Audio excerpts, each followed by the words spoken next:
Everyone, तो आज हम देखने वाले हैं क्लास 9 का theorem number 8.1। A diagonal of a parallelogram divides it into two congruent triangle. जो डायगोनल होता है पैरेललोग्राम का वो क्या करता है, उसे डिवाइड करता है टू कॉन्ग्रुएंट ट्रायंगल में। ये हमें क्या करना है, प्रूफ करना है। अब देखिए इसको फिगर से समझते हैं। यहाँ देखिए एक पैरेललोग्राम दिया हुआ है ABCD, ठीक है। हमने क्या बना लिया, एक पैरेललोग्राम ABCD बना लिया और उसमें हमने क्या किया, A से C को ज्वाइन कर दिया, ठीक है। ऐसा हमने क्यों किया, क्योंकि यहाँ देखिए बोला है कि डायगोनल क्या करता है, पैरेललोग्राम को टू कॉन्ग्रुएंट ट्रायंगल में डिवाइड करता है। तो हमने सबसे पहले एक पैरेललोग्राम बनाया ABCD और उसमें हमने एक डायगोनल बना दिया। अब यही डायगोनल क्या करेगा, इस पैरेललोग्राम ABCD को टू कॉन्ग्रुएंट ट्रायंगल में डिवाइड करेगा। मतलब कि ये अब ये देखो हमने A से C को ज्वाइन कर दिया, तो यहाँ देखिए इस पैरेललोग्राम में दो ट्रायंगल बन गए, एक ये वाला एक ये वाला। अब हमें ये प्रूफ करके दिखाना है कि जो AC हमने डायगोनल बनाया, अब ये डायगोनल क्या कर रहा है, इस पैरेललोग्राम में जो दो ट्रायंगल बन रहे हैं इनको टू कॉन्ग्रुएंट ट्रायंगल में डिवाइड कर रहा है। मतलब हमें प्रूफ करना है कि ये ट्रायंगल इस ट्रायंगल के कॉन्ग्रुएंट है, ठीक है। तो अब देखिए सबसे पहले जो हमें गिवन है क्वेश्चन में, थ्योरम है हमारे, इसको हम यहाँ पे लिख लेते हैं। हमें गिवन में यही है कि क्या है, एक डायगोनल और पैरेललोग्राम है, ठीक है। तो हमने क्या बनाया, ABCD एक पैरेललोग्राम बनाया था, तो हमने लिखा कि ABCD is a parallelogram and AC is diagonal, और AC क्या है, डायगोनल है। इतनी चीज हमें क्या है, गिवन है, ठीक है।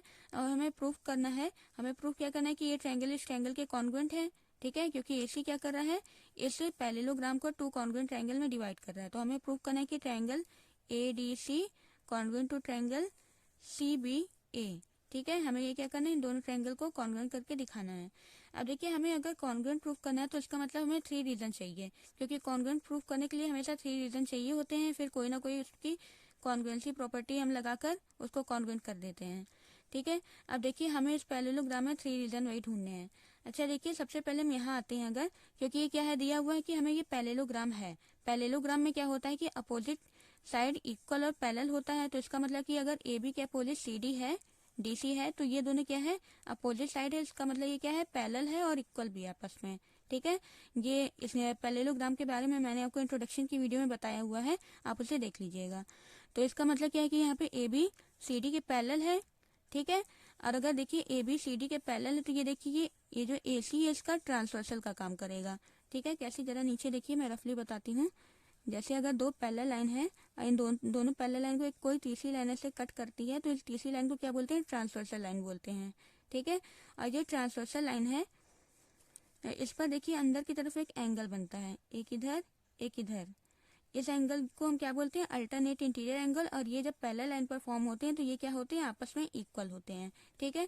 सेम इसी तरह देखिए हमारे फिगर में भी है कि अगर AB और CD क्या है, दो पैरेलल लाइन है। क्यों है ये, क्योंकि ये पैरेललोग्राम है, ऐसा हमें क्वेश्चन में गिवन है, ठीक है। तो AB और CD क्या है, पैरेलल लाइंस है। और ये देखिए AC क्या है, इसका ट्रांसवर्सल है। ये क्या कर रहा है, दो पैरेलल लाइन को इस तरह से कट करते हुए जा रहा है, ठीक है। तो इसके भी देखिए इंटीरियर में दो एंगल बन रहे हैं, एक यहाँ पर बन रहा है और एक यहाँ पर बन रहा है। इंटीरियर में अंदर की तरफ अपोजिट साइड में एक इधर बन रहा है एक इधर बन रहा है।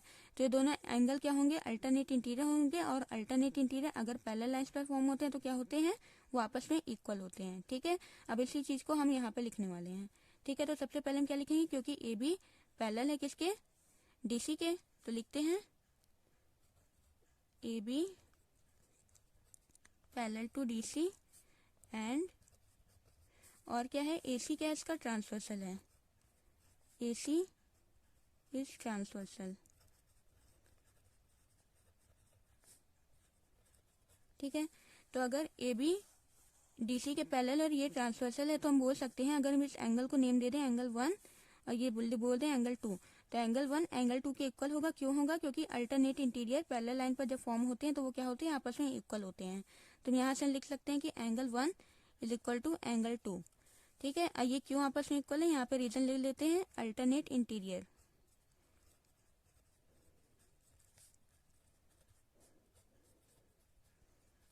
ठीक है। तो 1 इक्वल टू क्या हो गया, 2 हो गया। अब देखिए इसी तरह से अब हम इधर भी देखें, क्योंकि पैरेललोग्राम में अपोजिट साइड जितने भी 2 पेयर्स ऑफ अपोजिट साइड होते हैं, 2 पेयर होते हैं अपोजिट साइड के, तो दोनों क्या होते हैं, आपस में पैरेलल इक्वल होते हैं। तो AB DC को तो हमने ले लिया। अब देखिए अगर इधर से देखें तो ये AD और BC भी तो पैरेलल है आपस में, ठीक है। तो AD और BC अगर पैरेलल है तो ये देखिए ये जो AC है डायगोनल है, ये जो CA है ये क्या करेगा, इसका भी ट्रांसवर्सल का काम करेगा। तो अब अगर ये इसका भी ट्रांसवर्सल है, ये देखिए ये इस तरह से दिया हुआ है, ये इस तरह से है, इस तरह से है, ठीक है। ये दोनों पैरेलल है, ये ट्रांसवर्सल है, तो देखिए यहाँ भी क्या बन रहा है, अल्टरनेट इंटीरियर एंगल बन रहा है, ठीक है, अपोजिट डायरेक्शन में। और अगर अल्टरनेट इंटीरियर पैरेलल लाइन पर फॉर्म होते हैं तो क्या होते हैं, आपस में इक्वल होते हैं। तो इस तरह से अगर हम यहाँ पे इसको दे दें 3, इसको दे दें 4, तो क्या हो जाएगा, 3 4 के इक्वल हो जाएगा, ठीक है। तो इसी तरह इसको भी लिखते हैं पहले, since AD parallel to BC, AD parallel to BC and AC is transversal,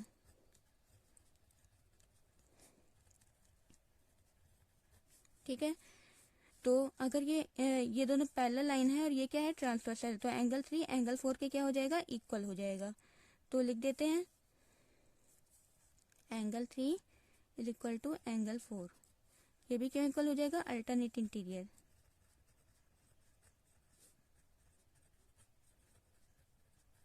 अब देखिए जरा हम ये सब भी कर क्यों रहे हैं, हमें तो प्रूफ करना था कि दोनों ट्रायंगल क्या है, कॉन्ग्रुएंट है, ठीक है।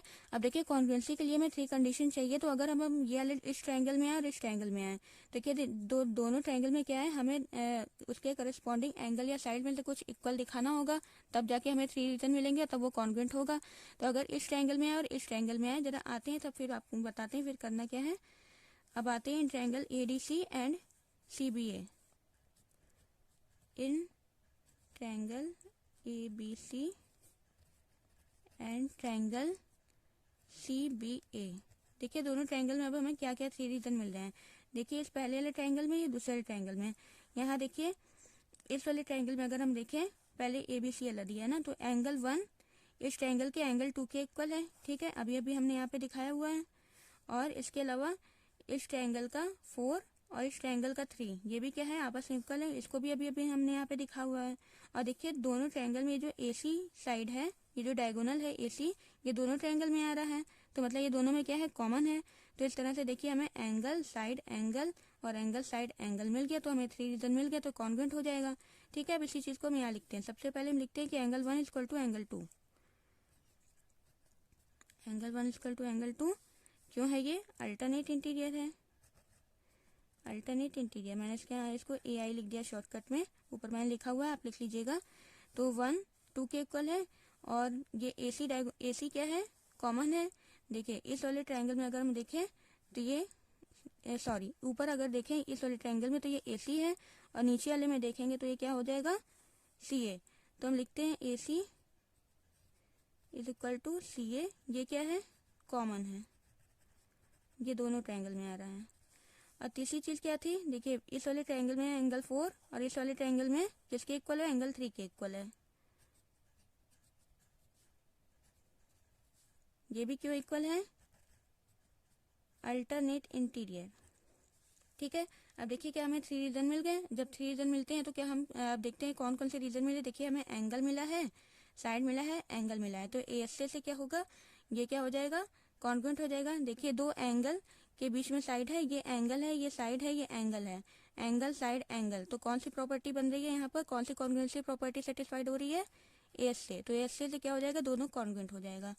तो हम लिख सकते हैं therefore triangle ADC congruent to triangle CBA। कैसे कॉन्ग्रुएंट हुआ, बाई ASA,